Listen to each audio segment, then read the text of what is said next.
Estoy agradecida de estar aquí, muy contenta de poder compartir esta mañana y quiero pues transmitir los saludos de la iglesia, especialmente también de Rubén, que no ha podido estar hoy aquí, no ha podido acompañar. Él me insiste muchas veces, no, predica tú.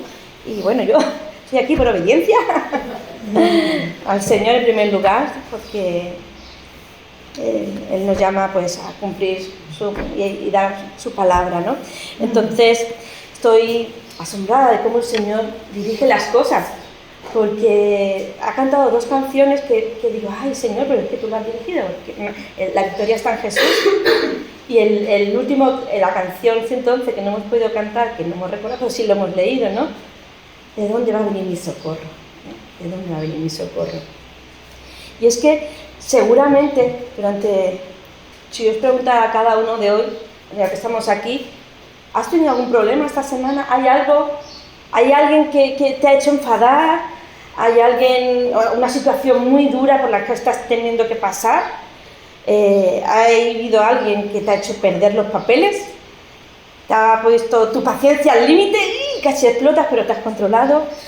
¿Se te ha olvidado algo? Estamos siempre tan atareados que se nos ha olvidado hacer algo que teníamos que hacer súper importante. ¿O has sido tentado? ¿Hemos caído en esa tentación con la que le pedimos al Señor que nos ayude constantemente? ¿Verdad que me diríais que sí? ¿Sí o no? O no, al igual vosotros tenéis, ¿verdad? Cada uno de nosotros tendría algo que contar. Y es que miremos por donde lo miremos, vivimos un tiempo difícil. Las personas deseamos sentirnos bien, en paz, satisfechos, realizados, pero encontramos todo lo contrario, encontramos malestar, guerra, frustración, dolor, enfermedad. Estamos continuamente lidiando batallas y escogiendo cómo actuar, qué hacer, qué decir, qué decisión tomar. Siempre, como mínimo, tenemos dos opciones, ¿no? Una que nos llevará a un tipo de vida mejor, más fácil, otra quizá pues los pasemos mal. Y según el libro de Proverbios, una de estas opciones nos llevará hacia la vida y otro siempre nos llevará hacia la muerte. Uno lleva a acercarte a Dios, a su sabiduría, a su amor, sus bendiciones, y otros pues te llevarán a la destrucción, a la necedad, a la muerte. Estas situaciones que vivimos no se diferencian mucho de lo que les tocó vivir al pueblo de Dios tras las conquistas de la tierra prometida. En aquel momento, en el pueblo de Dios, cada uno hacía lo que bien le parecía. Se aferraba a los dioses paganos, se habían apartado de Dios y estaban sufriendo. Y el texto bíblico en el que vamos a meditar en esta mañana se encuentra en el libro de Jueces. Y el libro de Jueces empieza describiendo cómo Caleb, los kenitas y las tribus de Judá y Simeón conquistaron sus territorios tras la muerte de Josué. Y como, por ejemplo, las tribus de Zabulón, Neftalí, Manasés, Efraín, Aser, desobedecieron el mandato del Señor y no desalojaron los pueblos, sino todo lo contrario. Se les sometieron a pagar tributos y toleraron la presencia de otros dioses en medio de ellos. Podemos recordar estos versículos en el capítulo 1 de Josué, versículos del 27 al 36. Josué 1, del 27 al 36. Tampoco Manasés arrojó a los de Betasán, ni los de su aldea, ni a los de Taanat y sus aldeas, ni a los de Dor y sus aldeas, ni a los habitantes de Megiddo. Pero cuando Israel se sintió, versículo 8, pero cuando Israel se sintió fuerte, hizo al cananeo tributario, mas no lo arrojó. Esto claramente estaba en contra del Señor. Estaba en contra del Señor. Él había dicho que tenían que conquistar y no tenían que dejar nada en vida, nada en pie. Y no solo lo toleraron, sino que, como hemos dicho, también los empezaron a adorar. El capítulo 3 nos explica que esto fue así también porque el Señor quería ponerlos a prueba, para ver si ellos decidían seguir a Dios como sus padres y para también aprender el arte de la guerra. Pero el pueblo rompió el pacto que había hecho con Dios y no hizo caso de las advertencias, el no escuchar su voz. Y el opresor se convirtió en oprimido. Este fue el motivo por el cual los pueblos de alrededor empezaron a someterlos y empezaron a experimentar las consecuencias de sus malas decisiones. Josué capítulo 2, del 1 al 3. El ángel de Jehová subió de Gilgal a Boquim y dijo: yo os saqué de Egipto y os introduje en la tierra de la cual había jurado a vuestros padres, diciendo: no invalidaré jamás mi pacto con vosotros. Contad que vosotros no hagáis pacto con los moradores de esta tierra, cuyos altares habéis de derribar, mas vosotros no habéis entendido a mi voz. ¿Por qué habéis hecho esto? Por tanto, yo también digo: no los echaré de delante de vosotros, sino que serán azotes para vuestros costados, y sus dioses os serán de tropezadero. ¡Wow! Pero en medio el pueblo es invadido, atacado, destrozado. En medio de ese dolor, ese sufrimiento y realmente de arrepentimiento, Dios escucha al pueblo y manda jueces para que gobierne a su pueblo y libere del enemigo. Y este patrón de infidelidad, somos infieles, nos vamos con otros dioses, dominación enemiga, clamor por parte del pueblo una vez que ya está sometido, está sufriendo, clamor a Dios para dar por liberación, el Señor les manda un juez a cada vez. Esto es una cosa que se va repitiendo constantemente en el libro de Jueces y se repite un total de 12 veces. O sea, el Señor manda 12 jueces durante un periodo de 350 años. Pero de entre todos los jueces, en esta mañana me gustaría reflexionar y demás sobre la jueza Débora, quien ya era jueza y profetiza cuando Dios la llama para liberar a su pueblo. A diferencia de los demás libertadores que aparecen en el libro de Juegos, donde podemos ver que Dios los llama en un momento y los levanta como jueces y los constituye como jueces de Israel.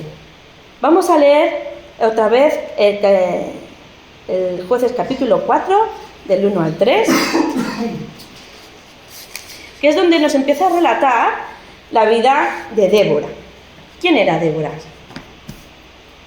Josué, capítulo 4, del 1 al 3. Después de la muerte de Ahod, los hijos de Israel volvieron a hacer lo malo ante los ojos de Jehová.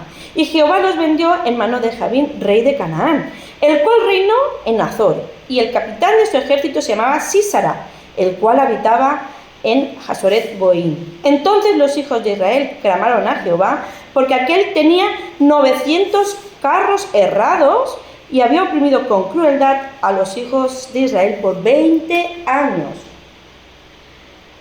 Cuando murió Ehud, los israelitas volvieron a hacer otra vez lo que le desagradaba al Señor, y tuvieron 20 años de opresión, 20 años sufriendo. Y es que cuando el pueblo le daba la espalda a Dios, se corrompía cada vez más. Cada vez que volvía la espalda a Dios, era peor las consecuencias. Y las consecuencias de romper el pacto y dejarse llevar por el pecado fueron catastróficos para el pueblo, porque los dejó a merced del rey cananeo, Jabín. Y Jabín no era un rey cualquiera, tenía muchísimo poder militar. Aquí hemos leído que tenía 900 carros de hierro. Pensar en aquella época.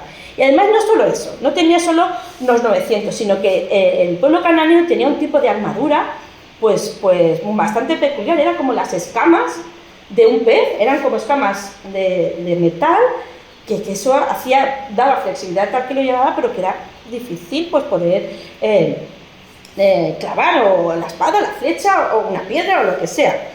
Y no solo eso tampoco, sino que tenía un escudo, no un escudo redondito, no, era un escudo que le tapaba la mayor parte de su cuerpo. Era un rectángulo que le protegía mucha parte de su cuerpo. O sea, imaginaros la situación, ¿vale? El rey cananeo era un rey muy potente, muy poderoso. El pueblo de Israel apenas dice que no entendía ni las artes de la guerra. Entonces luchar contra ellos y vencer iba a ser una hazaña casi imposible. Y a nosotros, igual que el pueblo de Dios, nos dejamos llevar por cosas que desagradan a Dios y rompemos el pacto que hemos hecho con Él. Hemos decidido que Jesús es nuestro Señor, pero llenamos nuestra vida de ídolos, entendiendo ídolos, cualquier cosa que ponemos delante del Señor. Queremos ser discípulos, pero no nos comportamos como tal.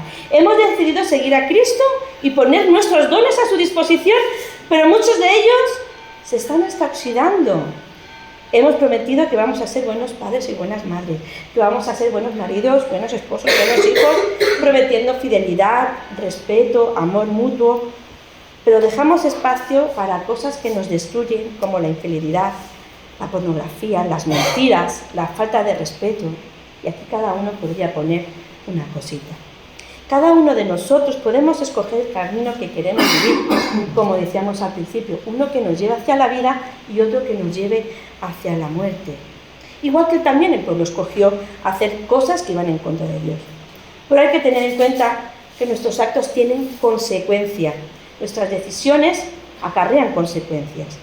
Y las consecuencias de hacer lo que desagrada a Dios es la muerte, es la destrucción, la opresión. En Romanos 6:23 dice que la paga del pecado es muerte, mientras que el regalo de Dios es vida eterna en Cristo Jesús.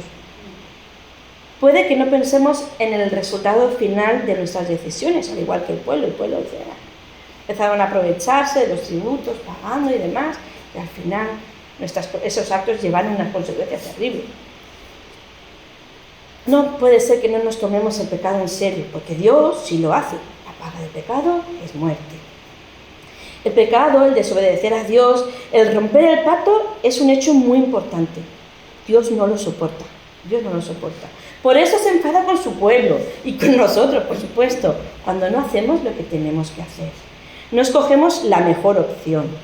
Pero en su gran misericordia, cuando estamos atrapados por nuestras decisiones, acorralados por un enemigo que nos supera en fuerza, en número, en poder, en el más profundo angustia, en el más profundo arrepentimiento, Dios nos escucha.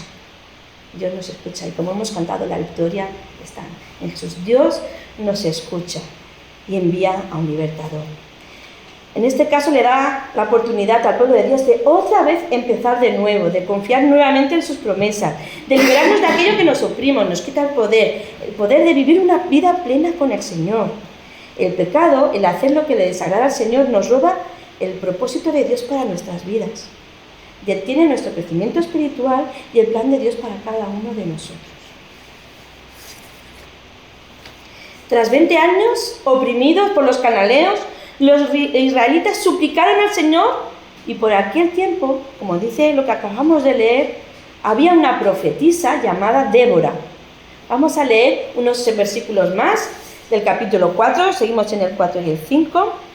Gobernaba en aquel tiempo a Israel una mujer, Débora, profetisa, mujer de Lapidot, y acostumbraba a sentarse bajo la palmera de Débora entre Ramá y Betel, en el monte de Efraín, y los hijos de Israel subían a ella a juicio. Tal como describe estos versículos, Débora ya gobernaba en el pueblo y estaba ejerciendo de profeta y jueza en Israel cuando ya la ocupación ocurre. Cuando el rey cananeo entra, invade, Débora es profetisa, según nos dice el texto. Y es curiosa la imagen que describe el versículo 5. Débora está sentada en una palmera, en lo alto de una montaña, y de ahí sube la gente, la montaña de Efraín. Esta expresión nos indica que ese era su lugar de trabajo. Allí ella iba a trabajar, a hacer lo que el Señor le había mandado que hiciera.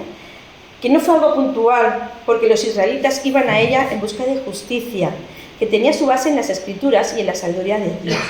Esta actitud denota una autoridad reconocida por el pueblo, pues era una jueza de confianza. Su posición sentado bajo un árbol recuerda a los sabios de Israel, a los maestros, ¿no? Se sentaba y alrededor de ellos pues la gente escuchaba, aprendía y buscaba consejo.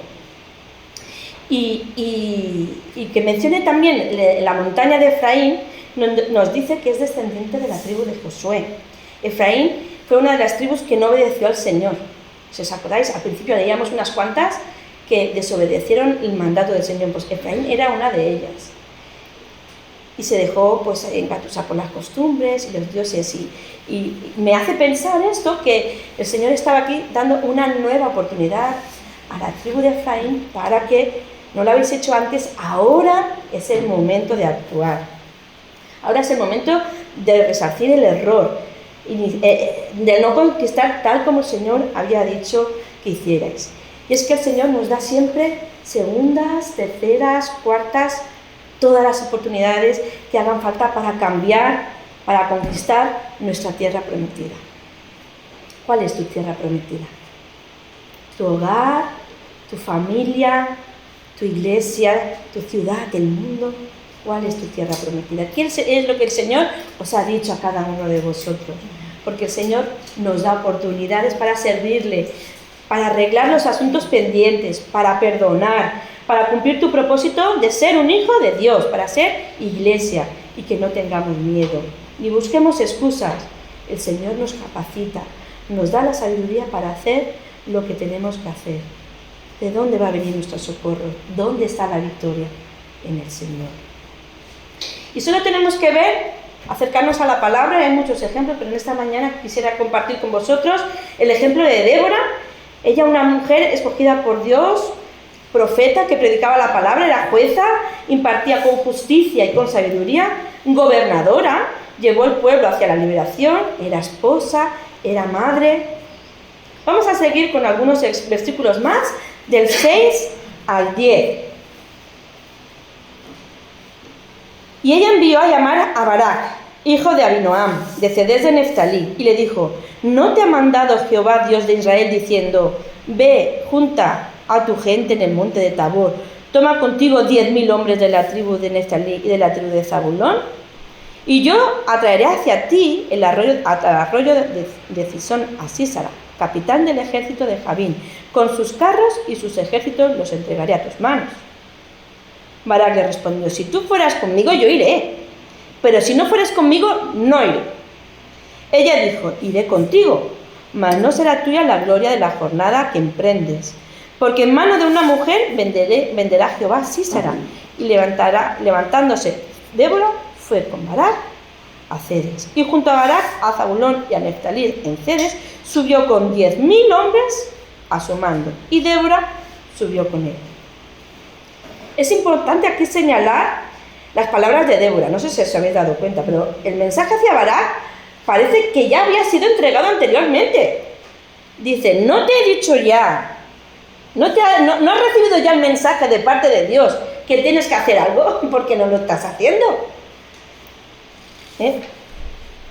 Parece, da esa sensación que que ha habido ya algún otro tipo de encuentro previo, pero Barak no ha llevado a cabo la tarea. Y en esta ocasión le recuerda que el Señor le ordena que cumpla su misión. Además, la victoria está en el Señor. El Señor te va a dar la victoria. Si es que no tienes que hacer nada, solo confiar en Él. Y es sorprendente la reacción de Barak. ¿De qué duda? Porque no lo habría hecho ya. Porque Débora tiene que ir con él. Muchos han dicho sobre esto, pero otros personajes bíblicos han actuado como él. Querían tener la certeza que la presencia de Dios le acompañaba. Y Débora aseguraba eso, que la presencia de Dios estaba en Débora, y así aseguraba la victoria. Es una garantía. Débora acepta ir con Barak a Cades, sube a un monte, al monte Tabor, con 10.000 hombres. Sube a un monte, en un lugar alto. Y inspirada por el Espíritu Santo, desarrolla una estrategia militar brillante. En primer lugar, se suben a un monte. Ya tienen la ventaja de que están en alto. Los otros tienen que subir para atacar. Y según podemos leer en el cántico de Débora y Barak, el Señor además hizo temblar la tierra, mandó lluvia, los montes se derritieron y el torrente del río Quisón llenó de fango el lugar. ¿Os imagináis la escena? Ellos están en alto, divisando al enemigo que viene, pero no de cualquier manera. El monte tiembla, el suelo tiembla, llueve, el terreno está fangoso. ¿Y qué es lo que tenía el rey cananeo para atacar? 900 carros de hierro. ¿Cómo? ¿Cómo va a subir? ¿Cómo se va a mover? ¿Qué va a pasar? Estáis viendo, ¿no? Yo me imagino una película en mi cabeza de la escena se quedan atascados en el fango. Es que se quedarían atascados. Y no se acaba aquí la narración, que nos dice, aparece en escena un tal Geber. Geber, podríamos decir que es un agente doble. Sí, está en un lugar, un terreno aparentemente neutro, pero cuando recibe el mensaje de lo que va a hacer Débora, va y se lo cuenta al rey cananeo. Como, que van a subir, ya verás, que van... como un poco haciendo la trama. Avisó a Sísara, a general, que habían subido al monte, con la intención de que fueran para allá, o sea, les había convencido, la intención de que fueran allá a atacar a los israelitas. Y Sísara, por supuesto, como se creía poderoso, invencible, fue al encuentro con la convicción de que iba a ganar, porque tenía el mayor ejército en aquel momento, era muchísimo superior al de Barak y al de Débora, pero no tuvo en cuenta que nuestro Dios es poderoso y que si el pueblo clama, el socorro viene de él. Como hemos leído, alzaré mis ojos a los montes. ¿De dónde vendrá mi socorro? Mi socorro viene del Señor, que hizo los cielos y la tierra. Que hizo, no dará tu pie a resbaladero, pero el del enemigo sí. Ni se dormirá tu guardador.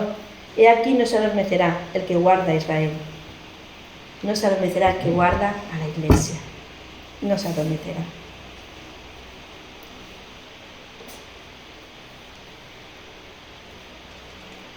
El Señor había preparado un terreno para la victoria. El ejército de Débora y Barak contaban, ya hemos dicho, con la ventaja de estar en alto.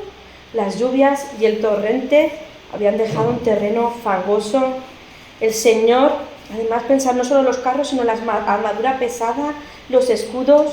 El Señor sembró de pánico al ejército de cananeo.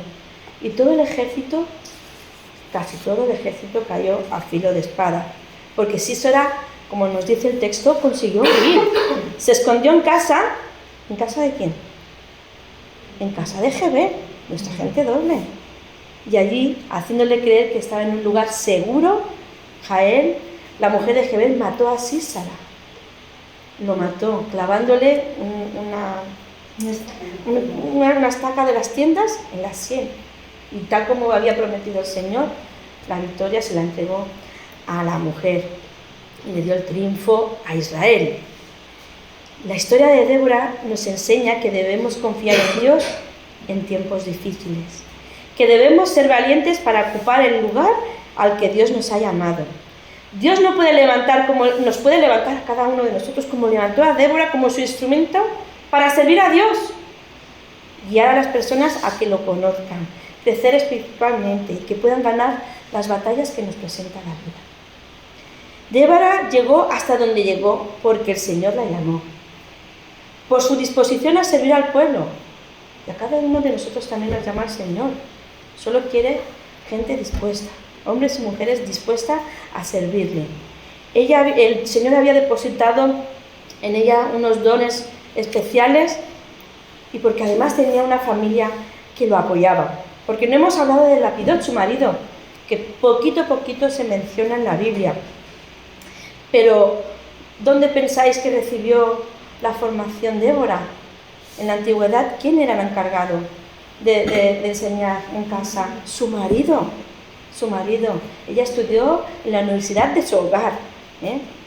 ¿Sabéis lo que significa Lapidot? ¿Alguien lo sabe? Lapidot significa el que proyecta luz. Y sin duda, Lapidot proyectó la luz de Dios en la vida de su mujer. Creyó en su mujer, la apoyó y la respaldó con su autoridad. Y el texto muestra cómo lo femenino resulta protagonista en un escenario habitualmente dominado por lo masculino, como lo es el liderazgo del pueblo a nivel religioso, político y bélico. Débora es quien profetiza, enseña, escucha, gobierna, llama a Barak, le recuerda la misión y moviliza al pueblo para que se acabe el desastre del pecado, para que ya no vuelva a ocurrir, para que se restablezca de verdad la paz en el territorio y la armonía en las relaciones. No podemos olvidar que la ruptura del pacto trajo consecuencias terribles al pueblo. Estos no acataron las órdenes de desalojar a los pueblos, que habitaban en Canaán y se dejaron seducir por dioses y costumbres. Pero como Nabulón y Neftalí tuvieron una nueva oportunidad de empezar, de seguir, de creer, de luchar. Y en esta mañana también Dios nos da una nueva oportunidad para escoger qué camino queremos llevar, qué vida, la que nos lleva a la vida, a las bendiciones, al gozo del Señor o al sufrimiento sin sentido, al dolor, a la destrucción. Pero no podemos dudar, igual que el pueblo, esto implica arrepentimiento, dejar a un lado lo que le desagrada a Dios, el pecado, aquello que no le gusta, que Dios no lo tolera, y clamar, y no solo clamar, sino pasar a la acción. Solo tenemos que ser conscientes de que, una vez más, la victoria las da Dios. Nosotros somos simples instrumentos de su amor y gracia para el mundo. Él nos capacita y reparte sus dones como mejor le parece para llevar a cabo su misión. A lo largo de toda la Biblia vemos cómo Dios ha elegido a trabajar a través de hombres y personas comunes y corrientes como cada uno de los que estamos aquí. Solo quiere personas fieles que estén dispuestas a trabajar, a servir. Y Débora debe ser, pues, un ejemplo para nosotros en ese sentido. Una mujer en aquel tiempo no tenía valor, pero el Señor la levanta. Y no porque sea mujer, sino porque era una persona en las manos, dispuesta a hacerlo. Él nos puede usar a nosotros y a nosotras, a cada uno de los que estamos aquí, como mejor le parece. Solo quiere personas dispuestas y obedientes a su llamado. Que el Señor nos ayude a entender su palabra en esta mañana y aferrarnos fuertemente a ella. Sigo leyendo. No dará tu piel a resbaladero, ni se dormitará tu guardador. He aquí no se adormecerá el que guarda a Israel. El sol no te fatigará de día, ni la luna de noche. El Señor es tu guardador, tu sombra a tu mano derecha. Jehová te guardará de todo mal, guardará tu entrada y tu salida, guardará tu alma desde ahora y para siempre. Amén.